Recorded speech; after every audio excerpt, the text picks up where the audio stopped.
Bien que ça dit, chapitre 76,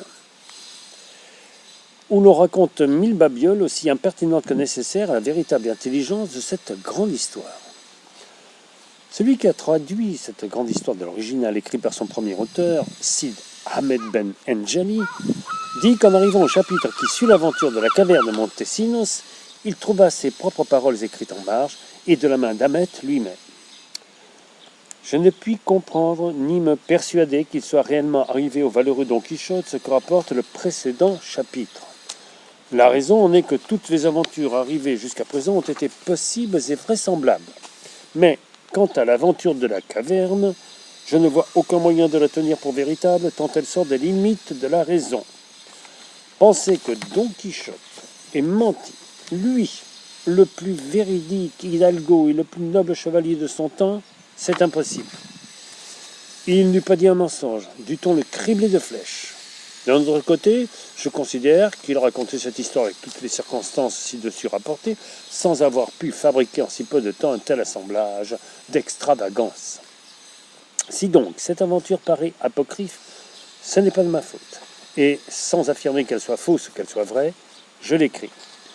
Toi, lecteur, puisque tu es prudent et sage, juge la chose comme il te plaira, car je ne dois ni ne peux rien de plus. Toutefois, on tient pour certain qu'au moment de sa mort, Don Quichotte se rétracta et dit qu'il avait inventé parce qu'il lui sembla qu'elle cadrait merveilleusement avec les aventures qu'il avait lues dans ses livres. Cela dit, l'historien continue de la sorte. Le cousin s'émerveilla aussi bien de l'audace de Sancho que de la patience de son maître et jugea que de la joie qu'éprouvait celui-ci d'avoir vu sa dame Dulcinée du Toboso, même enchantée, lui était venue cette humeur bénigne qu'il montrait alors. Car autrement, Sancho avait dit certaines paroles et tenu certains propos qui lui faisaient mériter d'être moulu sous le bâton. Réellement, le cousin trouva qu'il avait été fort impertinent envers son seigneur, auquel il dit: quant à moi, seigneur Don Quichotte de la Manche, je donne pour plus que bien employé le voyage que j'ai fait avec votre grâce, car j'y ai gagné 4 choses. La première, d'avoir connu votre grâce, ce que je tiens à grand honneur. La seconde, d'avoir appris ce que renferme cette caverne de Montesinos, ainsi que les transformations de Guadiana et les lagunes de Rugudera, qui me serviront beaucoup pour l'Ovide espagnol que j'ai sur le métier. La troisième, d'avoir découvert l'antiquité des cartes. On devait en effet s'en servir, pour le moins à l'époque de l'empereur Charlemagne, suivant ce qu'on peut inférer des paroles que vous avez entendu dire à Durandard, lorsqu'après ce long discours que lui fit Montesinos, il s'éveilla en disant « Patience et battons les cartes ». Cette expression, cette façon de parler, il n'a pu l'apprendre, étant enchanté, mais lorsqu'il était encore en France, et à l'époque du dit empereur Charlemagne. C'est une vérification qui me vient tout à point pour l'autre livre que je suis en train de composer, lequel s'intitule « Supplément à Virgile Polydore sur l'invention des antiquités ». Je crois que dans le sien, il a oublié de mentionner l'invention des cartes. Moi, je l'indiquerai maintenant, ce qui sera chose de grande importance, surtout en citant pour autorité un auteur aussi grave, aussi véridique que le seigneur Durandard. La quatrième, c'est d'avoir appris cette certitude, avec certitude, où est la source du fleuve Guadiana, jusqu'à présent ignorée de tout le monde. Votre grâce a parfaitement raison, dit Don Quichotte, mais je voudrais savoir, si Dieu vous fait la grâce qu'on vous accorde l'autorisation d'imprimer vos livres, ce dont je doute, à qui vous pensez les adresser? Il y a des seigneurs, des grands en Espagne, à qui l'on peut en faire hommage, répondit le cousin. Pas beaucoup, reprit Don Quichotte. Non point qu'ils n'en soient dignes, mais parce qu'ils ne veulent point accepter des dédicaces, pour ne pas être tenus à la reconnaissance qui semble due au travail et à la courtoisie de leurs auteurs. Je connais un prince, moi, qui peut remplacer tous les autres avec tant d'avantages, que si j'osais dire de lui tout ce que je pense, j'éveillerais peut-être l'envie dans plus d'un cœur généreux. Mais laissons cela pour un temps plus opportun et cherchons où nous gîter cette nuit. Non loin d'ici, dit le cousin, est un ermitage où fait sa demeure un ermite qui, dit-on, a été soldat et qui a la réputation d'être bon chrétien, homme de sens et fort charitable. Tout près de l'ermitage est une petite maison qu'il a bâtie lui-même, bien qu'étroite, elle peut recevoir des hôtes. Est-ce que par hasard cet ermite a des poules demanda Sancho. Oh, peu d'ermites en manque, répondit Don Quichotte, car ceux d'aujourd'hui ne ressemblent pas à ceux des déserts d'Égypte, qui s'habillaient de feuilles de palmier et vivaient des racines de la terre. Mais n'allez pas entendre que, parce que je parle bien des uns, je parle mal des autres. Je veux seulement dire que les pénitences d'aujourd'hui n'ont plus la rigueur et l'austérité de celles d'autrefois. Mais tous les ermites n'en sont pas moins vertueux. Du moins, c'est ainsi que je les juge. Et lorsque tout va de travers, l'hypocrite qui fait la vertu fait moins mal que le pécheur public. Ils en étaient là quand ils virent venir à eux un homme à pied qui marchait en toute hâte et chassait devant lui à grands coups de gaule un mulet chargé de lances et de hallebardes. En arrivant près d'eux, il les salua et passa outre. « Brave homme, lui dit Don Quichotte, arrêtez-vous un peu. Il semble que vous allez plus vite que ce mulet n'en a envie. »« Je ne puis m'arrêter, Seigneur, répondit l'homme, car les armes que vous me voyez porter doivent servir demain. Ainsi, je n'ai pas de temps à perdre. Adieu donc. Mais si vous voulez savoir pourquoi je porte ces armes, je pense m'héberger cette nuit dans l'hôtellerie qui est plus haut que l'Ermitage. Et si vous suivez le même chemin, vous me trouverez là et je vous conterai des merveilles. Adieu encore un coup. » Cela dit, il poussa si bien le mulet que Don Quichotte n'eut pas le temps de lui demander quelles étaient ces merveilles qu'il avait à leur dire. Comme il était quelque peu curieux et tourmenté sans cesse du désir d'apprendre des choses nouvelles, il décida qu'on partirait à l'instant même et qu'on irait passer la nuit à l'hôtellerie sans toucher à l'Ermitage. Le cousin voulait s'arrêter. Ils montèrent donc à cheval et suivirent tous les trois le chemin direct de l'hôtellerie où ils arrivèrent un peu avant la tombée de la nuit.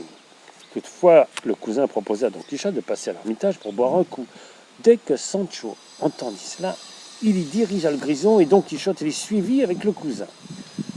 Mais la mauvaise étoile de Sancho voulut que l'ermite ne fût pas chez lui ce que leur dit une sous-ermite qu'ils trouvèrent dans l'ermitage. Ils lui demandèrent du meilleur cru. Elle répondit que son maître n'avait pas de vin, mais que s'il voulait de l'eau, à bon marché, elle leur en donnerait de grand cœur. « Si j'avais soif d'eau, répondit Sancho, et il y a des puits sur la route, j'aurais étanché. »« Oh, noces de Camache, abondance à la maison de Don Diego, combien de fois j'aurais encore à vous regretter. » Ils sortirent alors de l'ermitage et piquèrent du côté de l'hôtellerie. À quelque distance, ils rencontrèrent un jeune garçon qui cheminait devant eux, non très vite, de façon qu'ils l'eurent bientôt rattrapé. Il portait sur l'épaule son épée comme un bâton, avec un paquet de hardes qui semblait contenir ses choses, son manteau court et quelques chemises. Il était vêtu d'un pourpoint de velours, avec quelques restes de taillade en satin, qui laissaient voir la chemise par-dessus. Ses bas étaient en soie et ses souliers carrés à la mode de la cour. Son âge pouvait être de 18 à 19 ans. Il avait la figure joviale, la démarche agile, et s'en allait chantant des seguedillas pour charmer l'ennui et la fatigue du chemin. Quand ils arrivèrent près de lui, il achevait d'en chanter une que le cousin retint par cœur et qui disait « À la guerre me conduit ma nécessité, si j'avais de l'argent, je n'irais pas, en vérité. » Le premier qui lui parla fut Don Quichotte. « Vous cheminez bien à la légère, seigneur galant, lui dit-il, et de quel côté ? Que nous le sachions, s'il vous plaît de le dire. » « Cheminer si à la légère, répondit le jeune homme, c'est à cause de la chaleur et de la pauvreté. Et où je vais ? C'est à la guerre. » « Comment ? La pauvreté, s'écria Don Quichotte. La chaleur, c'est plus croyable. »« Seigneur, répliqua le jeune garçon, je porte dans ce paquet des grègues de velours, compagne de ce pourpoint. Si je les use sur la route, je ne pourrai pas m'en faire honneur dans la ville, et je n'ai pas de quoi en acheter d'autres.